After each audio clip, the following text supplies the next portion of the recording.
ने मारना या आपको अगर किसी ने मारा अपना गेट करो मैं पर्चा लगवाऊंगा उसके खिलाफ, सीधी बात है। चलो ठीक है, अगर आप लोगों के जो इश्यूज हैं, लोगों के इश्यूज हैं, लोगों के कंप्लेंट है आप उसको सॉर्ट आउट करो।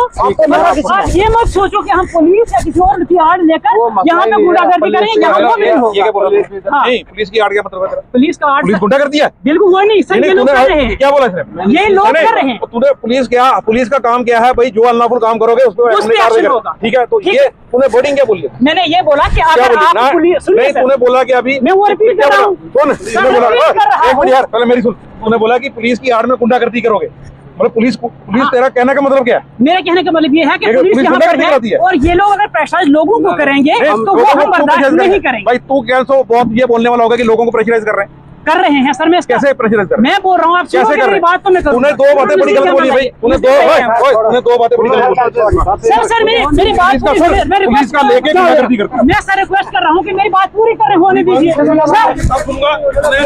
गुंडा करते हैं? नहीं सर, ये बोला ये गुंडागर्दी करते हैं सर।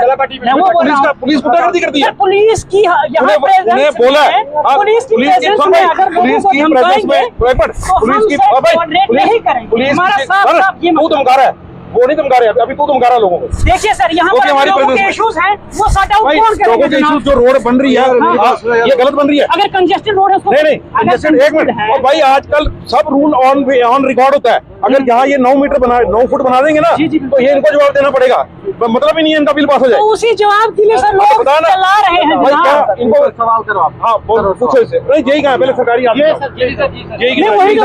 आप यही हो सर। एक मिनट बिठा, तेरे को रूल का पता है नहीं कोई? आप जी साहब ये बताओ, मैंने पढ़ा हुआ क्या पढ़ा ना बता? मैं बता दूं। जी साहब आप ये बताओ, एक मिनट पर आप ये बताओ कि आपका रोड पास कितना है? सर 5.5 मीटर बेटा हमारे प्रोजेक्ट की बात है जी, इसमें अर्थवर्क हुआ है, उसके बीच में 3 मीटर में हमने ये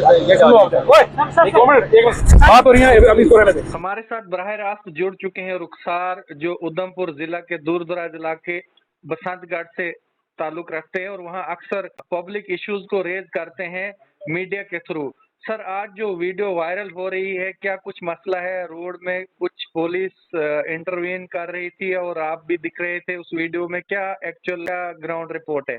जी तो सिद्दीक भाई, मैं आपको बताना चाहूँगा कि जिस तरह से हमने अक्सर ये कोशिश की कि PMGSY डिपार्टमेंट जिस तरह से लगातार किसी भी रोड पर जाओ तो वहाँ पर हमने देखा कि कहीं भी ना उन पर लोग खुश हैं और ना ही हमने ये देखा कि उन्होंने सही तरीके से काम किया है। लोग सख्त नाराज हैं PMGSY डिपार्टमेंट पर और जो ठेकेदार यहाँ पर काम करवा रहे हैं, तो कहीं ना कहीं लोग जो हैं बहुत ज़्यादा खफा हैं क्योंकि लोगों की चाहत के काम नहीं हो रहे हैं। वहाँ अगर हम रोडों की बात करें तो जिस तरह से इतनी चढ़ाई दी गई है, अलाइनमेंट से बाहर जाके उन्होंने रोड को जो है बनाया है और जिसकी वजह से सबसे बड़ी परेशानी इस रोड में, यहाँ खासकर बसंतगढ़ के इलाके के अंदर के रोड जो हैं, यहाँ पर इन रोडों की ये हालत है कि गाड़ी चलने के काबिल नहीं है। खासकर मैं बात अगर करूं आज लोधरा रोड की, तो वहां पर ग्रेड की बात करें तो 0 पॉइंट से लेकर लास्ट लोधरा मिडिल स्कूल तक की बात करें तो वहां तक रोड जो है ये बना हुआ है, लेकिन ये रोड फिलहाल चलने के काबिल इसलिए नहीं है क्योंकि वहाँ जो बड़े बड़े रॉक पत्थर वगैरह जो भी हैं वो बीच रोड में से अभी तक नहीं हटाए हैं। लेकिन हमारी स्टोरियाँ करने के बाद लगातार और उसके बाद जो है अभी आज हमने वहाँ विजिट किया और हमने देखा कि वहाँ पर ज़रूर पत्थर तोड़ने का काम कहीं ना कहीं लगा है। लेकिन उसके बाद जो आश्वासन डिपार्टमेंट की तरफ से और ठेकेदारों की तरफ से जो आश्वासन दिया गया था लोगों को कि आपकी जो ज़मीनों की गलत तरीके से कटाई हुई है, जो अलाइनमेंट के बाहर जाकर उन लोगों ने उनकी जो कटाई की है, तो वहाँ लोग नाराज़ हैं। उनके वहाँ जो है कुछ प्रोटेक्शन की डिमांड कर रहे थे कि वहाँ जो प्रोटेक्शन वाल लगने चाहिए, वहाँ कुछ सेफ्टी होनी चाहिए उनकी ज़मीनों की ताकि वो ज़मीनें स्लाइड ना हों। आश्वासन देने के बाद भी हमने देखा कि वहाँ पर किसी किस्म का काम नहीं हुआ है।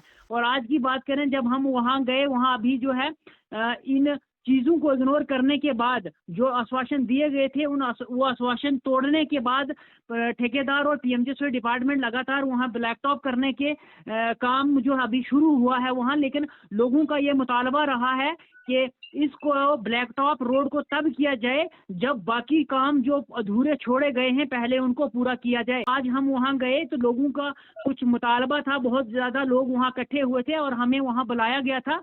लेकिन वहां पर जो है आज पुलिस भी आई थी, जिसकी अध्यक्षता चरणजीत सिंह जी जो डीवाईएसपी बसंतगढ़ हैं उन्होंने यहाँ पर की। अपनी लोकल पंचायत है यहाँ की, जिस पंचायत में मैं खुद रहता हूँ, और ये मेरे लोकल रोड होने के नाते मुझे कुछ ज़्यादा दर्द इन चीज़ों का होता है कि अगर हमारे यहाँ कुछ रोड ऐसे बन रहे हैं तो कहीं ना कहीं हमारे लिए बहुत शर्मसार कर देने वाली बात हमारे लिए भी है। जब मैंने बात की तो वो चरणजीत सिंह को शायद कुछ बात चुभी और हमसे जो है उसका वहाँ पे तकरार कुछ हुआ। आप जनहित में जो भी काम कर रहे हैं, रोड विड्थ को लेकर जो मैं सुन रहा था कि कंजेशन है वहाँ पे, वो रेज कर रहे थे इशू आप, और बीच में डीवाईएसपी साहब जो चरणजीत सिंह जी है वो बोलते हैं ना डोगरी में कूदी के ऊपर ही आए, तो वैसा गलत बात है। उनको सपोर्ट करनी चाहिए पब्लिक को, ना कि कंट्रैक्टर्स को जो गलत काम करते हैं। एम्बेजलमेंट है उनकी और लाइबिलिटी है रोड को लेकर, और फिर भी लॉ इन्फोर्सिंग एजेंसीज उनको सपोर्ट करें तो पब्लिक इश्यूज कैसे एड्रेस होंगे। काम हुआ है कि हम कुछ बोल ही नहीं सकते, क्योंकि वहाँ अगर ग्रेड कल की बात करूँ तो वहाँ एक गाड़ी आई जो गाड़ियों में मैं जिन्हें पहाड़ी क्षेत्र की बात करूँ तो ट्रैक्टर सबसे हैवी गाड़ी को मैं समझता हूँ कि सबसे हैवी गाड़ी है। लेकिन जब मैं वहाँ उस ट्रैक्टर पे बैठा तो उसको चढ़ाना वहाँ से मुश्किल हो गया। तो कहीं ना कहीं मुझे दुख हुआ कि मेरे घर की तरफ, मेरे गांव की और मेरे गरीब आवाम की तरफ जो रोड जा रहा है, आज़ादी को 76 साल हो गए, लेकिन 76 साल के बाद आज हमें ये जो है तोहफा रोड का मिला है 2024 के अंदर, और 2024 के अंदर मिलने के बावजूद भी इस तरह से इस काम को किया जाता है। और डिपार्टमेंट और ठेकेदार लोग जो खासकर हैं वो इसको ऐसा समझते हैं कि जितना भी पैसा इसके लिए सेंक्शन हुआ है हम पूरे का पूरा पैसा इसको हड़प करके अपने घर ले जाएं और अपने बैंक अकाउंट्स में जमा करवाएं। लेकिन कहीं ना कहीं इसमें एक डिपार्टमेंट का बहुत बड़ा रोल रहता है। डिपार्टमेंट इसीलिए बनाए जाते हैं कि कॉन्ट्रैक्टर्स पर उनका कुछ दबदबा रहे और जिसकी वजह से ये कॉन्ट्रैक्टर्स लोग जो हैं वो सही काम कर सकें। लेकिन हमें लगता नहीं है।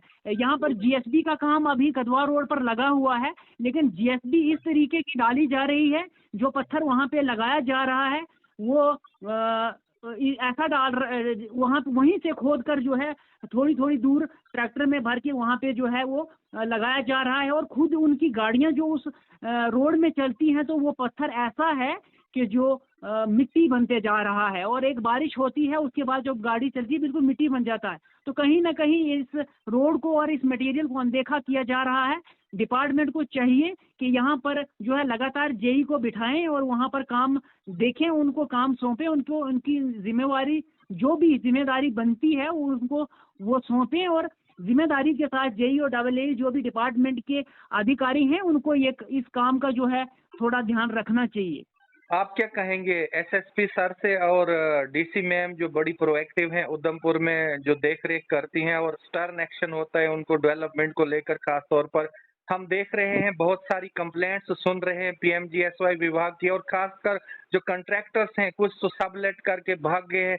बन्नी से अगर शुरू हो जाए हम, वहां से भी यही कंप्लेंट्स है कि कंट्रैक्टर्स की गुंडागर्दी से जो है वो रोडों की लायबिलिटी होती है और उनका एम्बेजलमेंट में भी हाथ होता है, और उसके साथ साथ वो एक्टिव कंसेंट और कन्वीनियंस के साथ पुलिस को साथ रख के एडमिनिस्ट्रेशन का भी सहारा लेके गरीब लोगों को दबाने का काम करते हैं। हमने देखा आए रोज हमें मीडिया पर देखने को ये चीज़ें मिलती हैं कि कहीं कॉन्ट्रैक्टर्स की ढील की वजह से कहीं कितने एक्सीडेंट होते हैं, पीएमजीएसवाई डिपार्टमेंट की लापरवाहियों की वजह से हमारे जो भाइयों की और हमारे परिवार की, हमारे जो है इस रियासत जम्मू कश्मीर के अंदर जो लोग रहते हैं उनकी जानें लगातार जाती हैं। लेकिन 2 या 4 मिनट के लिए अफसोस हर इंसान करता है, लेकिन रोड एक ऐसी चीज़ है जो हमारे दुख के वक्त जो है और जो हमारी मुसीबत के वक्त काम आने वाली बड़ी चीज है। कहीं ना कहीं अगर हम इसको अनदेखा करेंगे तो ये जरूर हमारे लिए बहुत बड़ी बात बहुत बड़ा इसका जो है असर हमारे ऊपर पड़ सकता है। आज अगर हम आवाज नहीं उठाएंगे, देखिए जिस तरह से लोगों के साथ साथ मीडिया की आवाज को भी दबाने का प्रयास किया जा रहा है, जो भी इस आवाज को दबाने की कोशिश कर रहे हैं, क्योंकि मीडिया को चौथा पिलर माना जाता है मीडिया को, लेकिन मुझे नहीं लगता कि यहाँ पर मीडिया को इतनी आज़ादी है। यहाँ के लोगों को जो है इतनी आज़ादी दी जाती है बोलने की। अगर कोई इंसान बोलता है तो उसको कहीं ना कहीं दबाने की कोशिश जरूर की जाती है। मैं यही चाहूँगा और यही मेरी रिक्वेस्ट रहेगी डीसी मैम से कि जिस तरह से डीसी मैम यहाँ पर बसंतगढ़ में कम से कम 1.5 से 2 महीने पहले यहाँ पर उन्होंने विजिट किया था। मैंने उनसे बड़ी रिक्वेस्ट की थी और उस रोड पर जो है मेरा अपना गांव का रोड है, मैंने उस रोड पर उनकी विजिट करवाया था, यानी कि वहाँ पे जो पुल का काम लगा है। तो डीसी मैम ने पुल के ठेकेदार से बात की थी और उन्होंने आश्वासन दिया था ठेकेदार जी ने कि हम इसको 1.5 से 2 महीने के अंदर अंदर जो है कंप्लीट करेंगे इस पुल को। लेकिन उसके बाद अगर बात करें तो मैं चाहूँगा कम से कम 6 महीने पहले यहाँ पर वो आई थी। तो जब अभी यहाँ पर जो पुल का काम है, जिस दिन उन्होंने यहाँ छोड़ा था, जैसे देख गई थी डीसी मैम, सिर्फ 10% काम उसके बाद हुआ है। आज भी वो पुल नहीं बना है उस रोड का। तो कहीं ना कहीं उससे ज़रूर इन चीज़ों का इफेक्ट पड़ता है कि जो आगे उस रोड पे काम हो रहा है, जैसे हम किसी प्रोटेक्शन वाल की बात करें, चाहे हम किसी पुली की बात करें, छोटी मोटी पुलियाँ जो वहाँ पर बन रही हैं, या किसी किस्म की मटेरियल की बात करें, तो गाड़ियों को, ठेकेदारों को ले जाने में काफ़ी दिक्कत का सामना करना पड़ रहा है। लेकिन आज भी वो पुल वैसे का वैसा है। लोकल मटेरियल इन जगहों पर लगाया जा रहा है, इलीगल माइनिंग करके जो है वो चीज़ें यहाँ पर जो है रेत बजरी लगाई जा रही है, लेकिन कोई भी सुनवाई इस उधमपुर के अंदर मुझे देखने को फिलहाल नहीं मिलती है। जो डेवलपमेंटल के कार्य हैं इन पे नजर बनाए रखें, और ऐसी जो लाइबिलिटीज लोगों की होती है, कंट्रैक्टर्स की एम्बेजलमेंट होती है और कहीं भ्रष्टाचार करते हैं और फिर उल्टा लोगों को दबाया जाता है, इसके लिए क्या स्टेप्स उठाने चाहिए एडमिनिस्ट्रेशन को? देखिए, मैं यही कहना चाहूँगा कि एडमिनिस्ट्रेशन को एक कड़े स्टेप हैं वो उठाने चाहिए, क्योंकि लोगों की मुश्किलात जो है ये हम सब के सामने आती हैं। लेकिन उसके बाद भी अगर हम एडमिनिस्ट्रेशन इनको अनदेखा करने की कोशिश करेंगे तो ज़रूर लोग जो हैं वो इन चीज़ों से नाखुश रहेंगे, क्योंकि एक अच्छे होनहार ऑफिसर अगर हमें मिले हैं तो ज़रूर मैं यही चाहूँगा कि वो इन कामों पर थोड़ा ध्यान दें और गरीब जनता, गरीब आवाम जो है यहाँ पर रह रही है उनका थोड़ा, ताकि उनका अजाला कुछ हो सके, क्योंकि काफ़ी अरसे के बाद इस तरह की डेवलपमेंटें यहाँ पर देखने को मिल रही हैं। लेकिन उनको उन डेवलपमेंट के नाम पर जो लूट घसूट की जा रही है, तो कहीं ना कहीं हम उससे खुश नहीं है। पीएमजीएसवाई गरीबों की तबाही, मैं तो कहूँगा ये एक फेस था गवर्नमेंट का, और दूर दराज इलाकों को कनेक्टिविटी थी, और उतना ही बेड़ा गर्क किया है कंट्रैक्टर्स ने। और with the active convenience of law enforcing agencies and administration, government of Jammu and Kashmir must act in a stringent way to help the local people for the sake of development, instead of pressurizing and threatening the media persons.